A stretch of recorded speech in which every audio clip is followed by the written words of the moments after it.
आप सभी विद्यार्थियों का हमारे ऑनलाइन प्लेटफॉर्म पर हार्दिक स्वागत है। मैं रोहित मिश्रा आप सभी को नमस्कार करता हूं।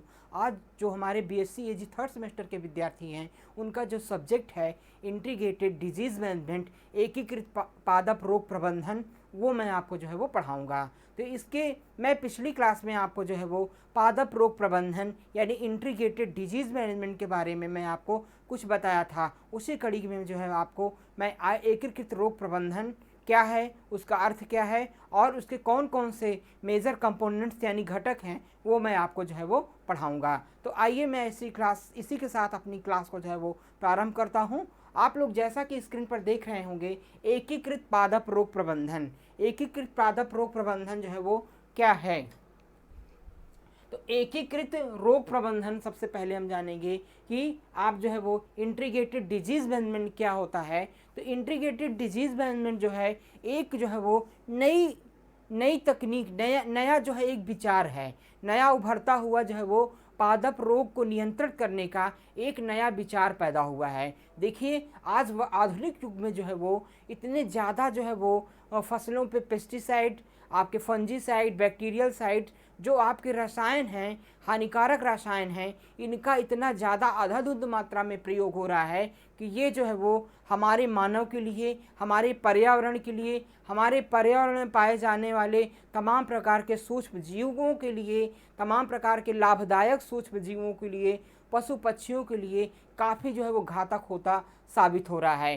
क्योंकि ये सारे जो है जितने भी सजीव हैं वो जो है कहीं ना कहीं किसी न किसी रूप से जो है वो पर्यावरण पे पूर्ण रूप से जो है वो निर्भर हैं। तो इनके लिए काफ़ी ये जो रसायन हैं, केमिकल्स को जो हम फसलों में प्रयोग कर रहे हैं, ये काफ़ी हानिकारक जो है वो साबित हो रहे हैं। आप देख रहे होंगे कि आज हम मानव की ये दशा है कि कई सारी जो है वो पूर्तियाँ जो है वो स्वच्छ भोजन, स्वच्छ पानी पीने के बाद भी जो है कई सारी बीमारियों से हम निरंतर जो है वो ग्रसित हो रहे हैं। कई सारी बीमारियां जैसे कैंसर हो गया, लीवर संबंधित बीमारी हो गया, किडनी संबंधित बीमारी हो गया, तमाम प्रकार की मानसिक बीमारी हो गया, इससे हम जो है वो निरंतर जो है वो परेशान यानी पीड़ित होते जो है वो जा रहे हैं। तो ये सब कहीं ना कहीं हमारे खान पान का असर है। हमारा जो भोजन है वो विषाक्त होता जा रहा है। इतना ज़्यादा रासायनों का उपयोग हो रहा है, इतना ज़्यादा फसलों में पेस्टिसाइड,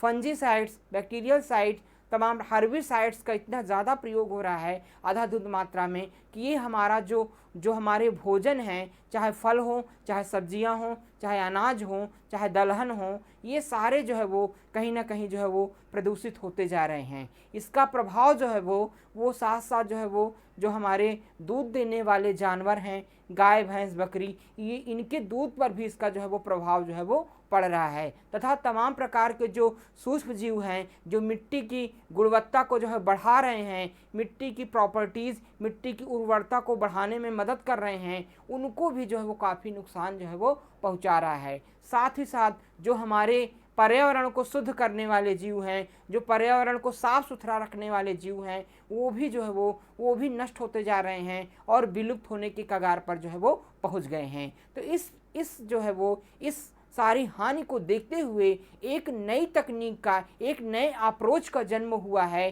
कि फसलों में किस प्रकार से जो है वो रासायनों का उपयोग जो है वो कम किया जाए, कम से कम जो है वो रासायनों को जो है वो फसलों में डाला जाए। तो इसी के तहत इसी सब विचार को देखते हुए एक नया अप्रोच का जन्म हुआ, नई प्रणाली का जन्म हुआ, जिसको हम जो है वो integrated disease management, integrated pest management यानी आईडीएम और आईपीएम के नाम से जो है वो जानते हैं। तो इसमें क्या होता है, इसके अंतर्गत ये होता है कि जो तमाम प्रकार की रोगों को, कीटों को नियंत्रित करने की विधियां हैं, जैसे आपका जो है वो जैविक नियंत्रण हो गया, आपका जो है वो कर्षण यानी कल्चरल कल्टीवेशन हो गया, जो भौतिक नियंत्रण हो गया, रासायनिक नियंत्रण हो गया, जितने भी रोगों को नियंत्रित करने, डिजीज़ यानी पेस्ट को कंट्रोल करने की विधियां हैं, उन सब को ऐसा एकीकृत रूप में प्रयोग किया जाए कि वो जो है वो हमारे फसल को भी प्रोटेक्शन प्रदान करे, हमारे इन्वायरमेंट को भी प्रोटेक्शन करें और पूरी तरह से सेफ हो, पर्यावरण के अनुकूल जो है वो हों, जो हमारे भोजन को जो है वो ज़्यादा हार्मफुल विषाक्त बना ना सकें। तो इस प्रकार से जो है वो इन सारी विधियों का एक सम्मिलित जो रूप है उसको हम जो है वो इंटीग्रेटेड डिजीज मैनेजमेंट के नाम से जो है वो जानते हैं। आइए इसका हम अर्थ जो है वो स्पष्ट करते हैं। जैसा कि आप लोग स्क्रीन पर देख पा रहे हों कि आईडीएम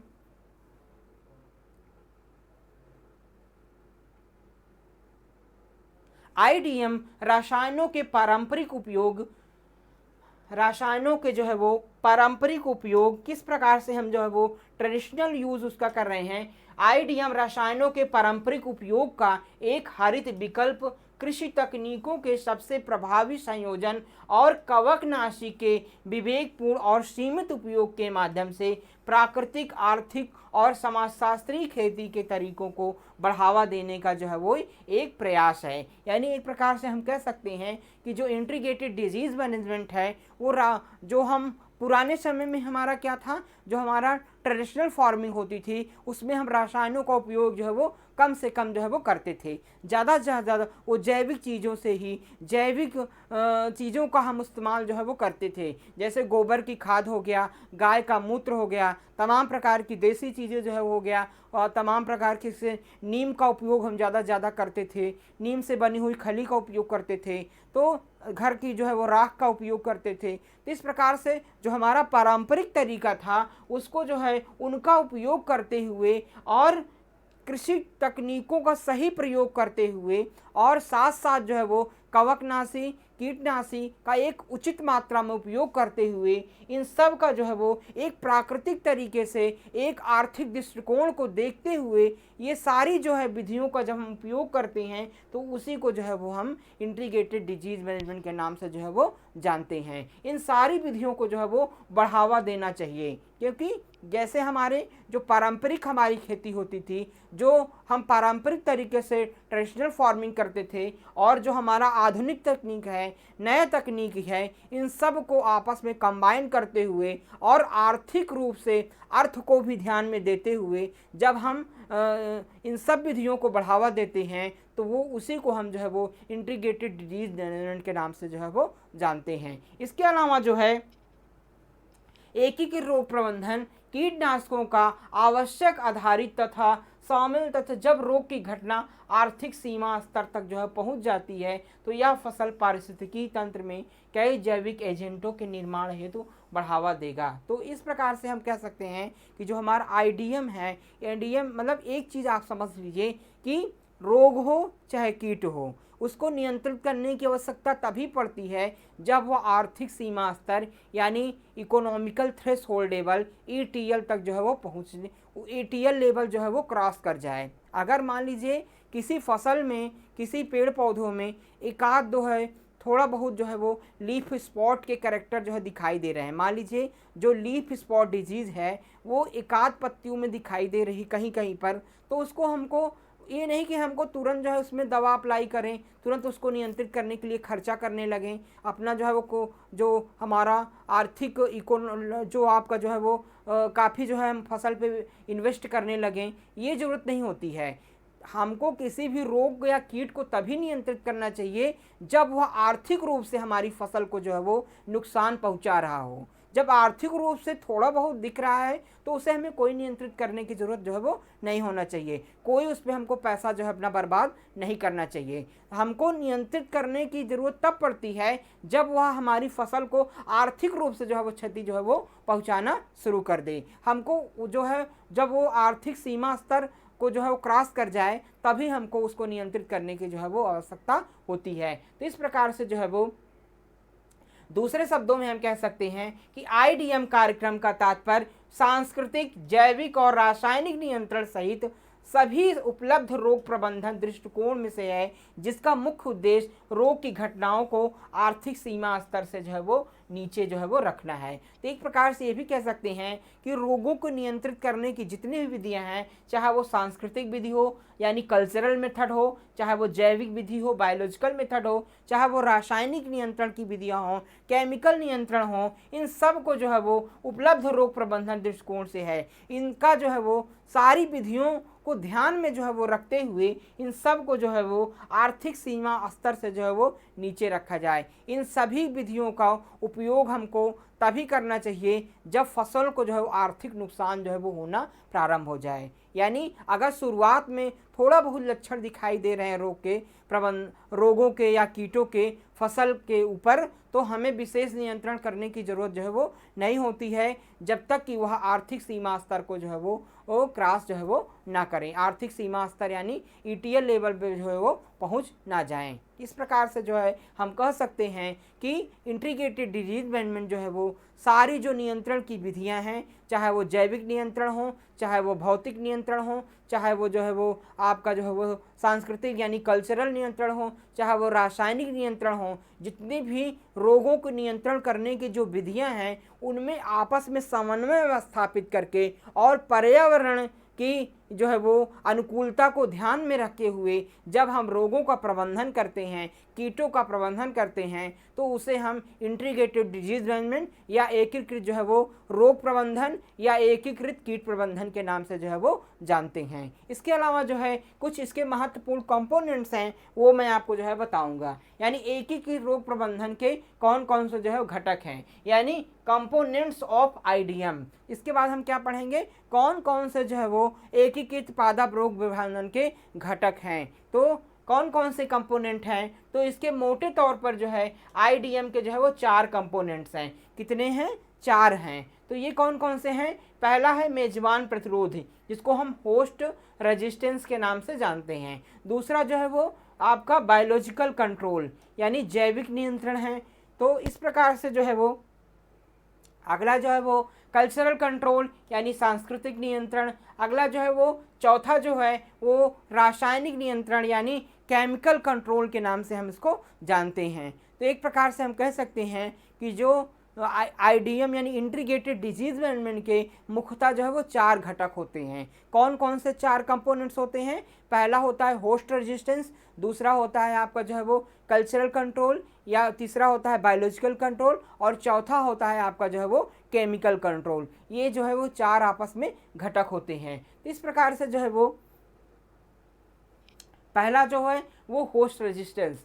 होस्ट रेजिस्टेंस जो होता है कि एक प्रतिरोध एक पौधे का चरित्र है जो रोगजनक और रोग के विकास को रोकता है। तो एक प्रकार से जो मेजबान प्रतिरोध होता है वो किसी पौधे का जो है वो पौधे का जो है वो एक आनुवांशिक जो है वो गुण होता है। प्रत्येक पौधे के अंदर एक क्षमता होती है रोगों से लड़ने की, यानी उसका जो जीनोटिपिक होता है, जो उसका आनुवांशिक गुण होता है, वो रोगों के लड़ने की क्षमता उसके अंदर विकसित करता है। तो प्रत्येक जो है जब रोग का प्रकोप होता है किसी भी प्लांट्स के अंदर, तो पहले जो उसकी अंदर की जो क्षमता होती है, जो अंदर की रोग प्रतिरोधक क्षमता होती है, जो उसके जीनोटिपिक कैरेक्टर्स होते हैं, वो रोगों से जो है वो लड़ते हैं। अगर जीनोटिपिक कैरेक्टर जो है वो पौधे के अच्छे हैं, उसकी रोग प्रतिरोधक क्षमता जो है वो ज़्यादा है, तो रोगों का प्रभाव फसल पर बिल्कुल नहीं होता है, हल्का फुल्का होता है, लेकिन उतना ज़्यादा जो है वो आर्थिक रूप से वह जो है रोग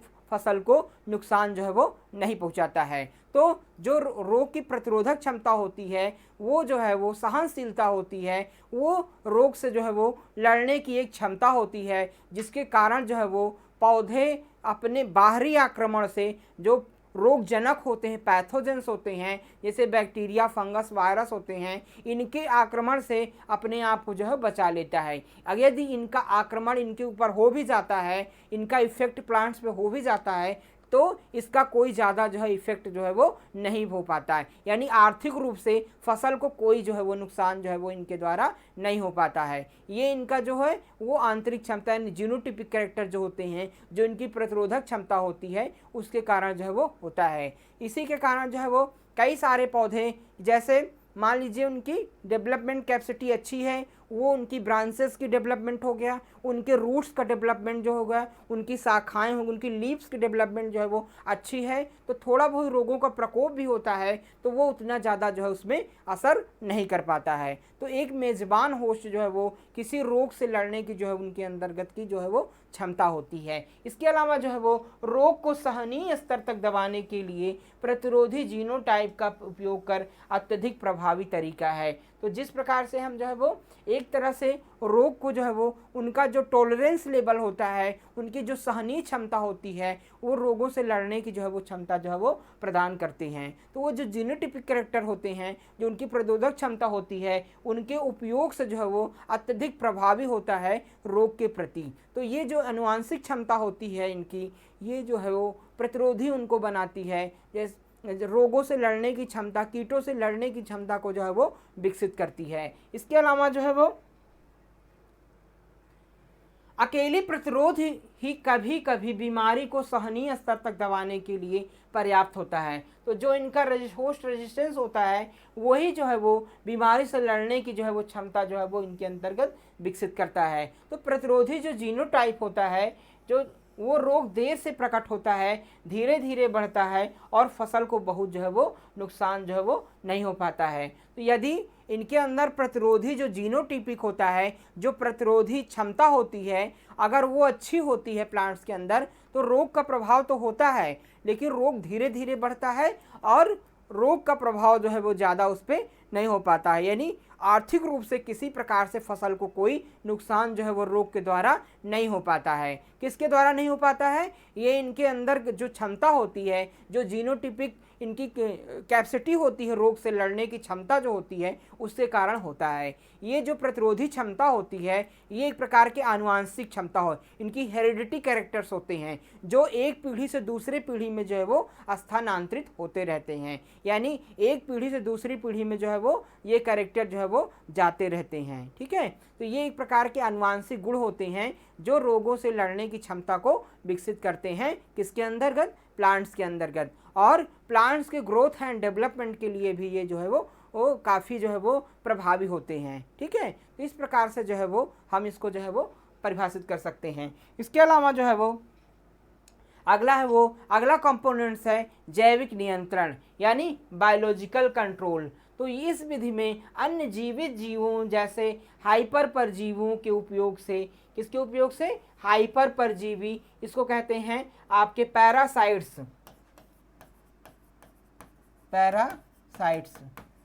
के उपयोग के माध्यम से रोगजनक को सक्रिय रूप से जो है वो कम किया जाता है, जिसके परिणाम स्वरूप रोग की घटनाओं और गंभीरता में जो है वो कमी आती है। तो मुख्य रूप से जैविक नियंत्रण का मतलब हो गया जो जीवों के द्वारा नियंत्रण जो है वो किया जाता हो। तो कई प्रकार के ऐसे जीव होते हैं, ऐसे पैरासाइट्स होते हैं, ऐसे प्रेडिएटर्स होते हैं जो है वो रोगों एवं कीटों को आपको नियंत्रित जो है वो करने में मदद करते हैं। तो जैसे आपका कुछ पैरासाइट्स जो है वो होते हैं, जो है बायो एजेंट्स होते हैं, जो रोगों से जो है वो कीटों से जो है वो फसल को बचाने में मदद करते हैं। जैसे कि आप जो है वो बिवेरिया हो गया, बिवेरिया बैसियाना आपका जो है वो एक प्रकार का जो है वो जैविक इंटमोपैथोजेनिक फंगस जो है होता है। तो या फिर जो है बिवेरिया बैसियाना आपका जैसे आपका बीटी जो कल्चर होता है, यानी आपका जो एक बेनिफिशियल बैक्टीरिया है। इसी प्रकार से ट्राइकोग्रामा चिलोनिस हो गया आपका एक पैरास्टोइड से। इसी प्रकार से जो है वो आपका से आपका लेडी बर्ड बीटल हो गया, आपका प्रेइंग मैंटिड्स हो गया, ये एक प्रकार का प्रेडिएटर्स हैं। तो ये जितने भी जो है वो आपके पैरासाइट्स और प्रेडिएटर्स होते हैं, ये भी जो है वो जैविक रूप से जो है वो कीटों एवं रोगों को जो है वो नियंत्रित जो है वो करते हैं। तो ये जो पैरासाइट्स होते हैं, इनके उपयोग के माध्यम से हम कई प्रकार के जो पैथोजेंस होते हैं, बैक्टीरिया फंगस जो है वो, उससे भी हम प्लांट को जो है वो प्रोटेक्ट जो है वो कर सकते हैं। इसके अलावा जो है वो इसके परिणाम से रोग की घटनाओं को जो है वो गंभीरता में कमी आती है। तो रोगों की जो प्रकोप की क्षमता होती है वो इनके द्वारा जो है वो कम हो जाती है। इसके अलावा जो है वो इसके बाद होता है कल्चरल कंट्रोल। कल्चरल कंट्रोल के माध्यम से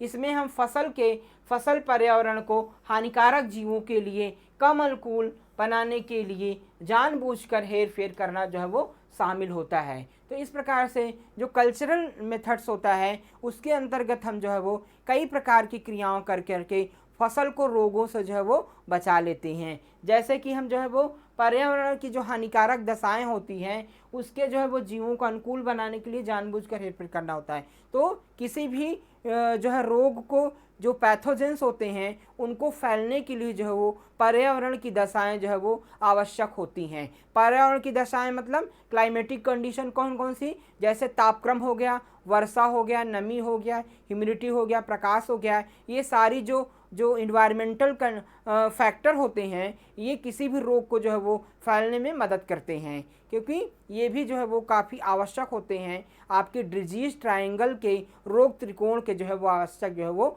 भाग होते हैं। तो जब पर्यावरण दशाएं जो है वो अनुकूल होगी तो रोग के जो पैथोजेंस हैं उनको फैलने में जो है वो मदद करती हैं। तो इस प्रकार से हम जो है वो कल्चरल मेथड्स के अंतर्गत क्या करते हैं कि फसल पर्यावरण हानिकारक जीवों से उनके जो अनुकूल दशा होती है रोग एवं कीटों की, उसके जो है वो उसके प्रतिकूल हम जो है वो उसको बना करके उसके जो रोग को फैलने का जो ज़्यादा कंफर्टेबल टाइम होता है उसके साइकिल को हम तोड़ करके रोगों को जो है वो उसके प्रति बचा सकते हैं। इसके अलावा जो है वो इसके जैसे जो है उदाहरण के तौर पर जो है वो जैसे उनके प्रजनन चक्र को बाधित करके, उनके भोजन स्रोतों को नष्ट करके या उनके प्राकृतिक जो दुश्मन हैं उनको प्रोत्साहित करके इसके द्वारा हम डिजीज को जो है वो कंट्रोल कर सकते हैं। तो जो है वो आपके जो पैथोजेंस हैं, बैक्टीरिया या फंगस हैं,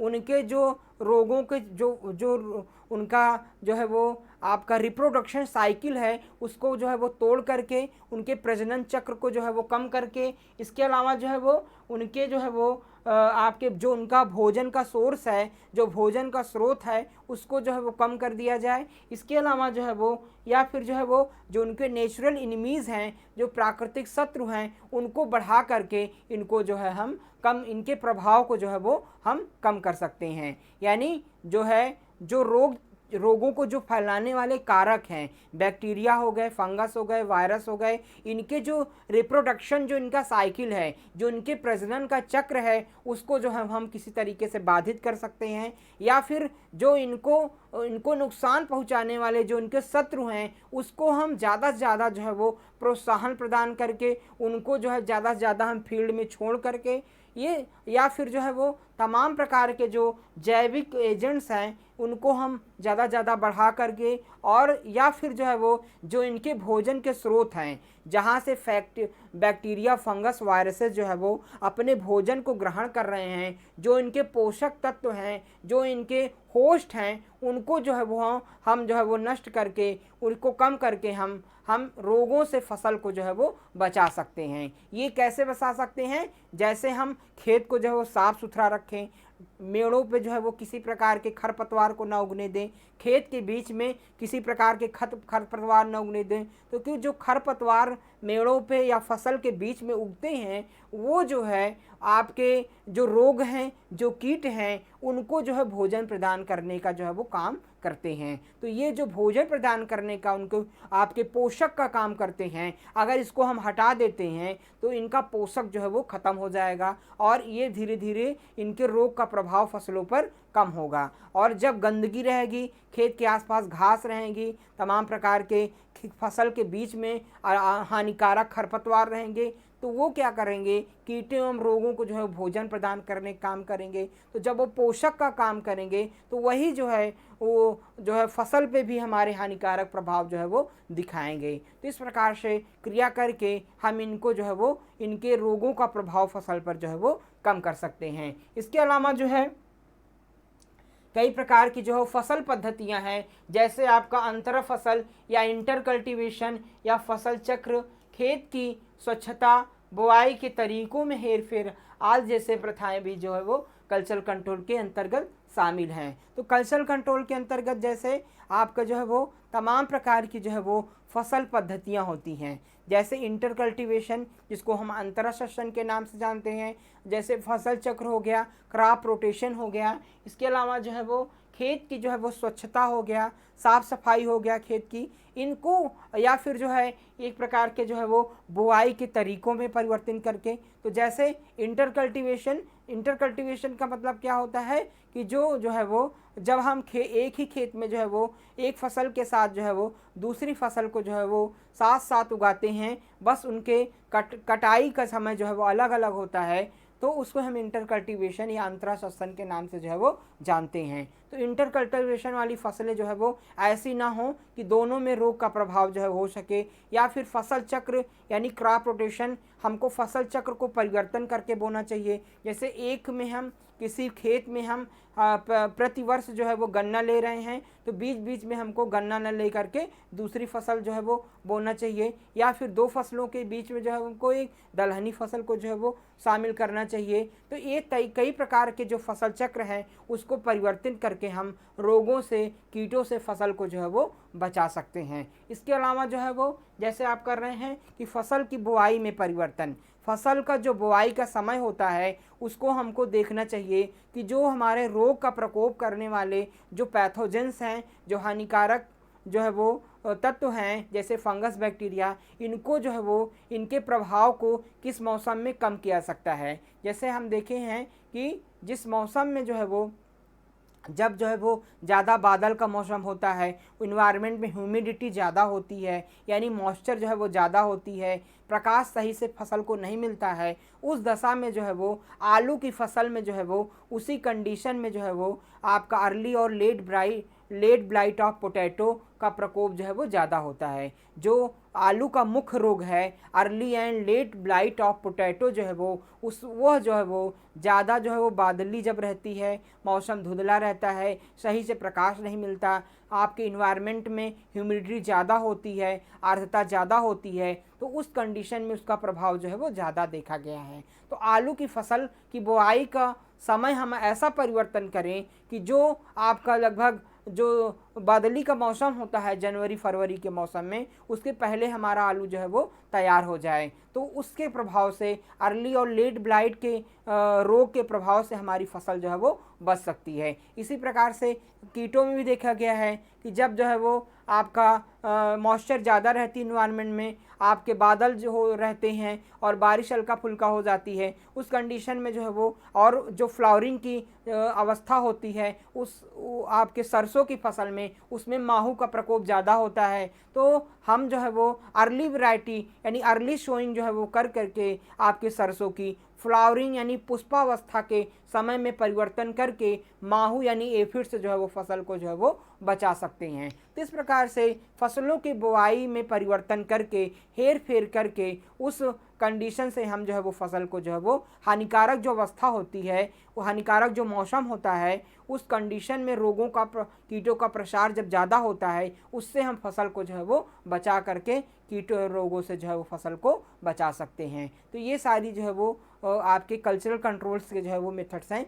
जिसमें हम रोगों एवं कीटों से फसल को आसानी से बचा सकते हैं। इसके अलावा जो है कुछ तकनीकें अन्य तकनीकों के साथ एकीकृत होने पर केवल छोटे लाभ प्रदान करती हैं, वे रोग प्रबंधन में काफ़ी सुधार करती हैं। तो कुछ जो है वो तकनीकें जो है वो आपस में एकीकृत रूप से जो है वो कंबाइन करके जो है वो उपयोग करने से भी रोगों का प्रयोग जो है वो कम होता है। तो कई प्रकार की जो है वो कल्चरल कंडीशन होती हैं, कई प्रकार के जो है वो कल्टीवेशन मेथड्स होते हैं जिनको आपस में हम एकीकृत करके अगर जो है वो फसल को उगाते हैं तो कीटों एवं रोगों का जो है प्रकोप भी फसल पे कम होता है। तो इस प्रकार से जो है हम कल्चरल मेथड से जो है वो फसल को जो है वो बचा सकते हैं। जैसे हमारा जो है वो निराई गुड़ाई का समय पे हो, हमारी बुआई का सही टाइमिंग हो, ज़्यादा हम लेट फसल को ना बोएं, समय से फसल को बोएं, समय से सिंचाई करें, सही से जो है वो फसल में पोषक तत्व प्रबंधन करें, सही से जो है वो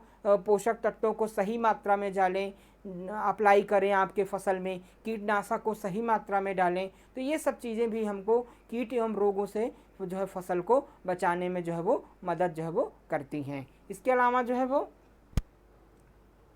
रासायनिक नियंत्रण, केमिकल कंट्रोल। तो केमिकल कंट्रोल जो है वो आईडीएम में जो है वो आपका रासायनिक नियंत्रण का तात्पर्य कीटनाशकों, कवकनाशी, कीटनाशक और शाकनाशी का विवेकपूर्ण और आवश्यकता आधारित जो है वो उपयोग से है। तो केमिकल यानी रासायनिक कंट्रोल, रासायनिक नियंत्रण। रासायनिक नियंत्रण के अंतर्गत जो है वो जो आपके फंजीसाइड्स हैं, जो आपके पेस्टिसाइड्स हैं, जो हर्बिसाइड्स हैं, इनका जो हम उपयोग करते हैं तो ये सारे आपके, इनको हम एक निश्चित मात्रा में, सही मात्रा में जब हम इनको फसल पे उपयोग करते हैं तो वो जो है वो रासायनिक नियंत्रण जो है वो कहलाता है। रासायनिक नियंत्रण का उपयोग जो है वो हमको तब करना चाहिए जब अन्य विधियां जो है वो सबसे जो है वो कम हों, यानी या फिर जो है वो जब फसल पे जो है वो अत्यधिक जो है वो कीट का प्रकोप, रोग का प्रकोप अधिक हो जाए, अब ये हो जाए कि अब फसल को आर्थिक नुकसान हो रहा है, तभी हमको जो है वो रसायनों का उपयोग फसल पे जो है वो करना चाहिए। क्योंकि जो रसायन होते हैं ये जो है वो कहीं ना कहीं फसल पे जो है अपना प्रभाव जो है वो दिखाते हैं। ये जो है हमारे पर्यावरण के लिए नुकसानदायी होते हैं, हमारे पर्यावरण में जो तमाम प्रकार के सूक्ष्म जीव पाए जाते हैं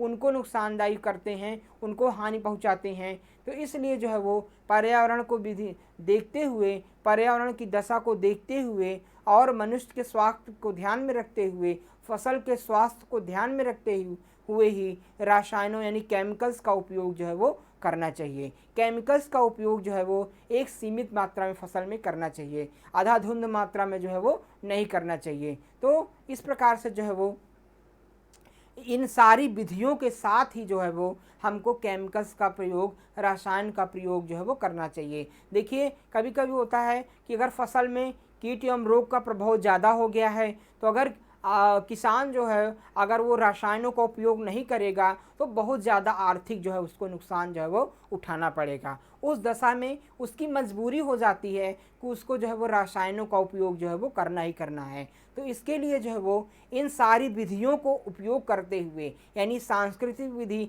जैविक विधि और जो आपके फिजिकल यानी आपके जो है भौतिक विधियां हैं, उन सब का जो है वो सीमित मात्रा में उपयोग करते हुए जो है वो आपको रसायनों का उपयोग जो है वो, रासायनिक विधियों का भी उपयोग जो है वो करना चाहिए। यानी सारी विधियों को एक समन्वित रूप में ही जो है वो फसल पे जो है वो अप्लाई जो है वो करना चाहिए। तो इस प्रकार से इसके प्रभाव से जो है वो फसल को जो है वो कम किया जा सकता है। इसके साथ साथ उन क्षेत्रों में रासायनिक नियंत्रण आवश्यकता है जहां रोग पौधों के विकास के प्रारंभिक चरण में दिखाई देते हैं और पर्यावरणीय परिस्थितियों को उनमें उनकी तेज़ी से फैलने की संभावना होती है। तो वहाँ पर रासायनिक नियंत्रण की आवश्यकता होती है जहाँ पर रोग पौधों के विकास के प्रारंभिक चरण में जो है वो दिखाई देते हैं। तो वहाँ पर रसायनों का प्रयोग ये देखा गया है कि वहाँ पर रसायनों का प्रयोग करना चाहिए जहाँ पर प्रारंभिक अवस्था में जो है वो रोग के कैरेक्टर्स जो है वो, रोग के लक्षण यानी फसल पे दिखाई दे रहे हैं और उनके बहुत ज़्यादा फैलने की संभावना जो है वो है। अगर उस समय उनका नियंत्रण हम नहीं किए तो बहुत ज़्यादा जो है वो आर्थिक नुकसान जो है वो पहुंचा देंगे फसल को। तो उस दशा में हमको रसायनों का उपयोग जो है वो करना चाहिए। रसायनों का उपयोग करते समय हमको पर्यावरण की दशाओं को जो है वो ध्यान में दे करके रखना जो है वो चाहिए। तो इस प्रकार से जो है वो हम अपने फसल को जो है वो तमाम प्रकार के जो है वो हानिकारक प्रभावों से जो है वो बचा सकते हैं। तो ये सारे जो है आपके इंटीग्रेटेड डिजीज़ बने उनके जो है वो घटक हैं। आज की क्लास में बस इतना ही। नेक्स्ट क्लास में हम आपको नए टॉपिक के साथ आपको फिर मिलेंगे। आप सभी का बहुत बहुत धन्यवाद।